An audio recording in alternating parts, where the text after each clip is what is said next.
Hello, I'm Jennifer. Today's video is going to be part 2 of some of my very favorite paint colors. We are going to take a look at Sherwin Williams paint today. So let's get started. So several weeks ago, I did a video on my favorite Benjamin Moore colors, and I had several of you ask me, could I share my very favorite Sherwin Williams colors? So that's what I'm going to do today. But before we get started, I would like to share with you some really great painting tips that I hope will save you both time and money.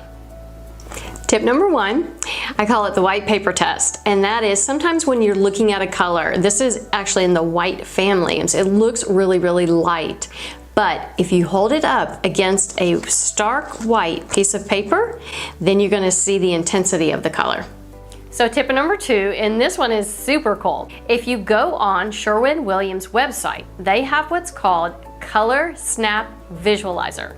You type in the color you like, choose a room you'd like to see it in, and it pops that color up, and you can switch colors in and out. And what's even neater is if you go to the bottom, there's a little button and it lets you see what this paint color is going to look like in the daytime and what it's going to look like in the nighttime.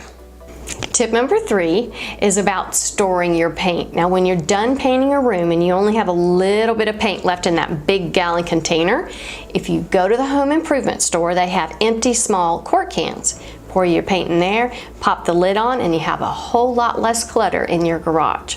Now let me share with you 3 tips that my viewers told me about in the last video. These were super impressive.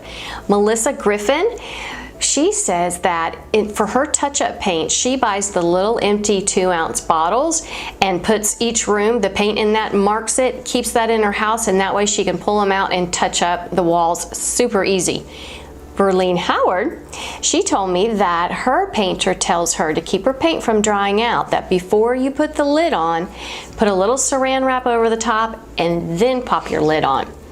Now in my last video I was talking to you about touch-up paint and how when paint's been on the wall for a long time, you know, it can kind of get a little dirty. Even though we're really clean, if you slap that fresh coat of paint on there, it's just going to stand out. So what I like to do is water it down just a little bit and apply it all around that little mark so it all feathers in and blends in.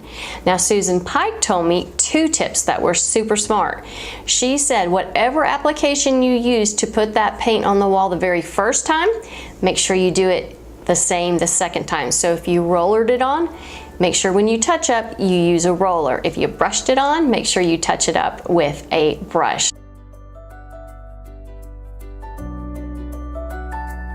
I had some really smart viewers and I really appreciate you guys sharing that. So tip number 4, let's talk about sheen. You have your high gloss, that works really well on trim and molding. Semi-gloss, a little less shiny, again works really well on trim and molding. And then you have satin. I love this sheen in a kitchen, a bathroom, a laundry room because it cleans really well. Eggshell is my top favorite for the main sheen throughout the house. It's not too shiny, and again, it cleans really well. Now, I said this in my last video that in my opinion, flat paint should only go on the ceiling. I have so many clients that have brand new builds and the builders have used flat paint, and within months they're so frustrated because flat paint tends to mark super easy. I mean, you can just walk by it with a suitcase and you've made a mark on the wall. Now, having said that, Sherwin Williams has a flat washable paint. I have not used it, and I would love to hear anybody who has used it, what your thoughts are about it, because this may be a serious game changer.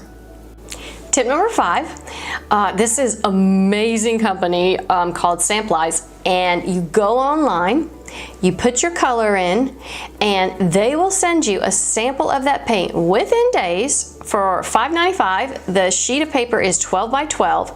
When you get it, you can peel the back off of it. It can be stuck to your wall so that you can see how it looks both in the daytime and the night. Be sure to do that. Comes right off. No more sample paint cans. I mean, it is such a smart company. Tip number 6. On a paint deck, or if you get a larger sample of the paint card, there's going to be 3 letters on the back, LRV, and there's going to be a number beside them. LRV stands for light reflective value.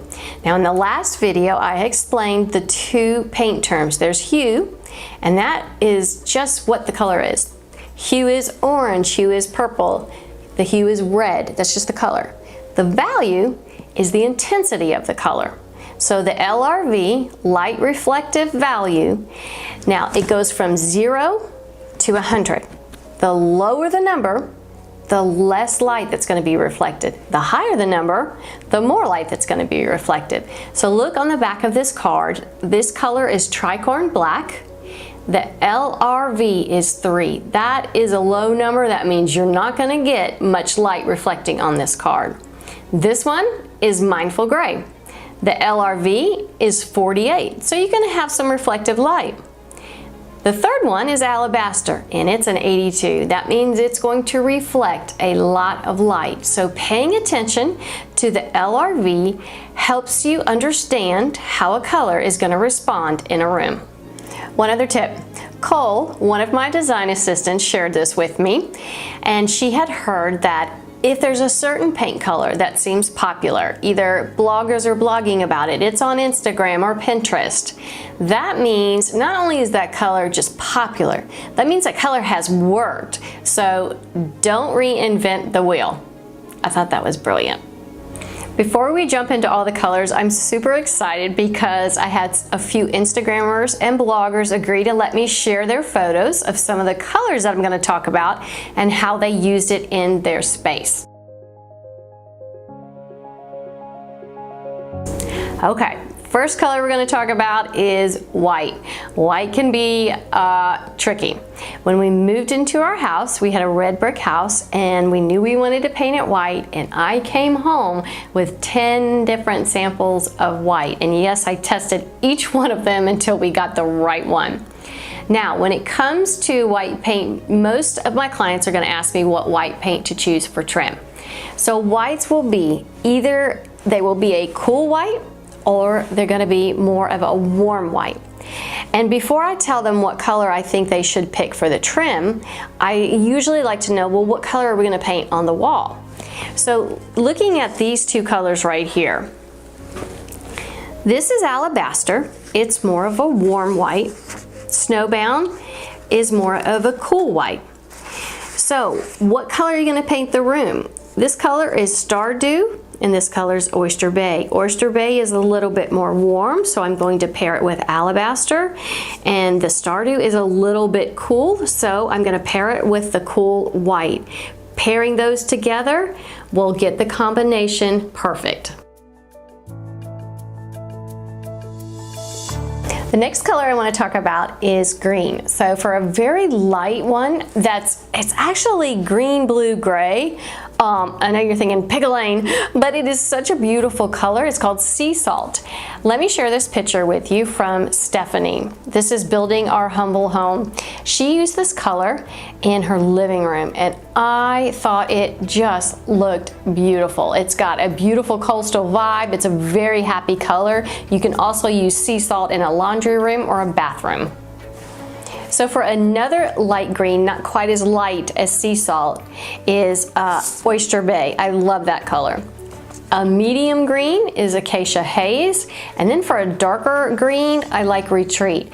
And usually when I'm picking darker colors, I am going to pick a color that is very muted, and it's muted because it's got a little bit of gray in it, and to me, that just once it's on the wall, it isn't. Have you ever painted a room where you're like, oh my goodness, I don't know what I was thinking? That's why I try to choose muted colors. Even if they're dark, I try to keep them muted.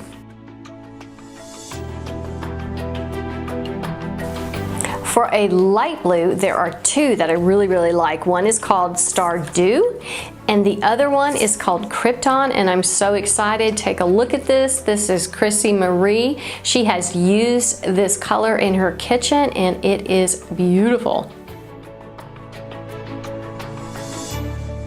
My two favorite medium blue colors are called Rain and Storm Cloud. And yeah, I thought about that later, but that helps me remember it. And then my favorite 3 dark colors. One is called Indigo Batik, and let me show you a picture. This is not a finished bathroom, but this is my client's bathroom. They're wallpapering and wanted a really dark blue, and so far it's looking absolutely beautiful. Another dark color I like is Distance, and the third one I like is called Gale Force.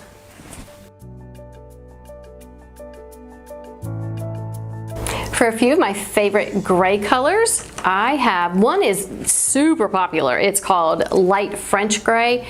Absolutely beautiful, very airy and light. I would use this in a bedroom in a heartbeat.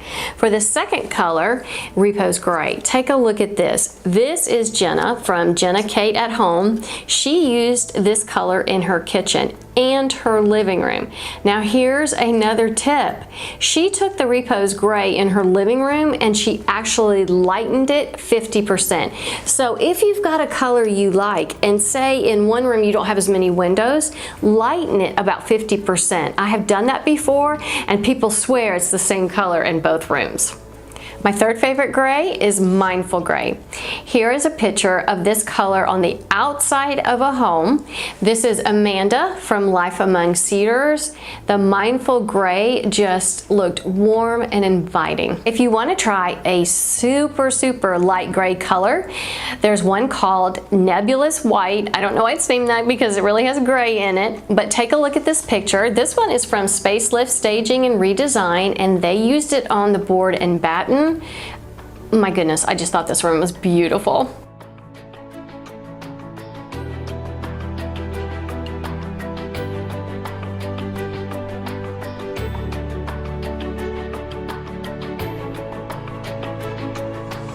My 3 favorite grayish colors, they're a little gray, a little beige, hence the word grayish, is Mindful Gray, Worldly Gray, and Agreeable Gray. Those are all 3 super great colors.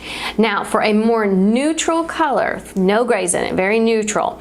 Cole used this color in her living room, and here's a picture of it. This is called Natural Tan. She loved this color because she didn't have a lot of light in the room, and this color did not make her room look dark.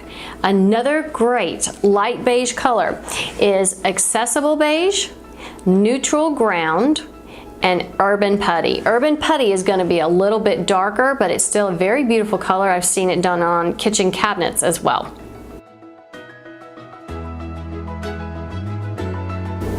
So my last favorite color I want to share with you are a few black colors. One is called Peppercorn. Now, I did say black, but it's really actually a really dark gray.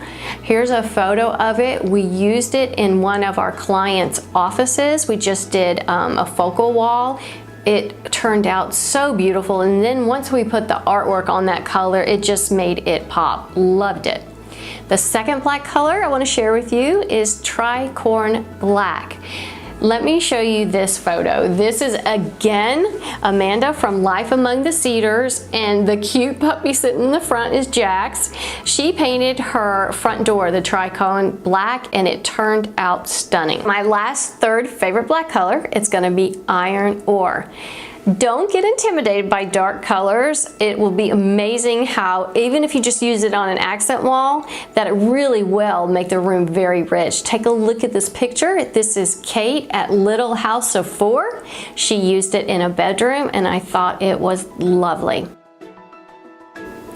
Paint is tough. I don't care how long you've played in it, it's just tough. But I'm really hoping that a lot of these suggestions will help cut out the frustration for you guys. Be sure to subscribe to my channel because we're gonna have more videos coming out later. Everybody stay safe and stay well. Have a great day. Start over. It's okay. And you go on. What? What? Try to. Also, it was called the hose. Okay, start over. The hose home. Whole house. I'm gonna start over again, I'm sorry. Hang on. But it's supposed to be a flat plane. Oh no! That was so close.